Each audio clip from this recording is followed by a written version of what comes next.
আমরা সবসময় নিজের অবস্থানে থেকে নিজেকে সবচেয়ে দুঃখী মানুষ মনে করি, আর মনে করি অন্য মানুষগুলো মনে হয় আমার থেকে অনেক বেশি সুখী। তো হ্যালো, আসসালামু আলাইকুম সবাইকে। সবাই কেমন আছেন? আশা করি সবাই ভালো আছেন। আলহামদুলিল্লাহ, আমিও ভালো আছি। তো যেটা বলতেছিলাম যে আমরা কখনোই নিজের অবস্থান নিয়ে কখনো শুকরিয়া আদায় করি না, সবসময় মানুষেরটা দেখি। তো এখানে চলেন একটা গল্প শেয়ার করি। একটি ছোট ছেলে অনাথ আশ্রমে বেড়ে উঠছিল। তার স্বপ্ন ছিল সে একদিন পাখির মতো উড়তে পারবে।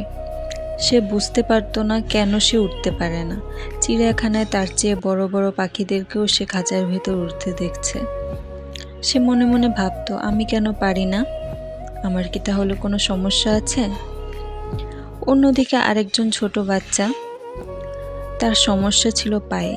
সে তো হাঁটতেই পারে না। সে স্বপ্ন দেখত তার বয়সের অন্য ছেলে মেয়েদের মতো সে হাঁটতে পারে, দৌড়ে বেড়াচ্ছে। সে ভাবতো, আমি কেন তাদের মতো নেই?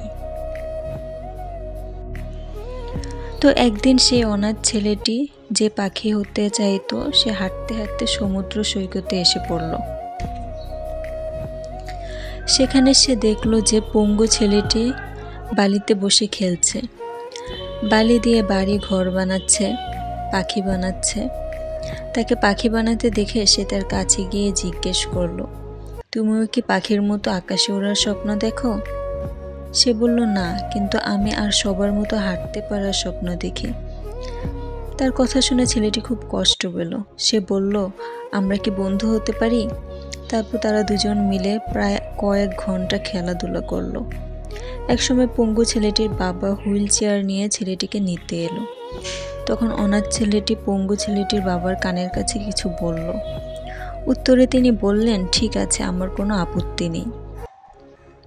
তো ছেলেটি তখন তার পঙ্গু বন্ধুকে বলল, তুমি আমার একমাত্র বন্ধু। আমি যদি কিছু করতে পারতাম যাতে তুমি আর সবার মতো হাঁটতে পারো, দৌড়াতে পারো, তাহলে আমি খুব খুশি হতাম। কিন্তু আমি তো তা করতে পারি না। কিন্তু আমি কিছু একটা করতে চাই। এটা বলে সে ঘুরে দাঁড়ালো এবং তার বন্ধুকে বলল তার পিঠে উঠে বসতে। সে উঠে বসলে ছেলেটি বালির উপর দিয়ে ধীরে ধীরে দৌড়তে শুরু করলো। দৌড়তেই থাকলো। দৌড়ের গতি বাড়লো। তাদের দুজনের মুখে সমুদ্রের বাতাস এসে ধাক্কা দিতে লাগলো। দূর থেকে এই দৃশ্য বাবা দেখে, চোখের পানি আর আটকাতে পারল না।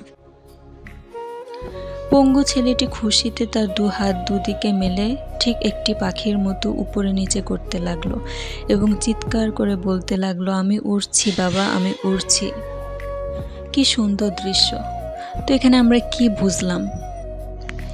কখনো হতাশ হওয়া উচিত না।